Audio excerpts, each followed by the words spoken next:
Hi, I'm in Beckenham, being called out to a Bosch Max washing machine, and the problem we have is there is no drum action. The actual drum inside isn't turning when it's on a wash cycle or a spin cycle. So we need to find the problem. First thing I need to do is pull the machine out.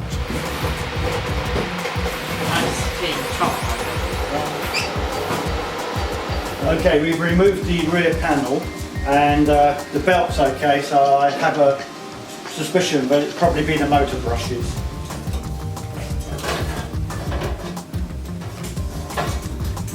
I found the problem, and it's the motor brushes, and the motor are worn out, so we need to get a set of replacement brushes. Okay, that's the old brush, and then that's the new brush. Small brush, and have a large new brush. Same as this side.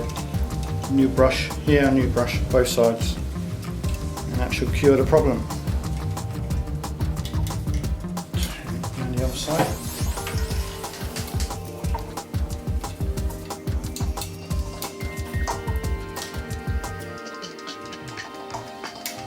Okay, that's fine. Done.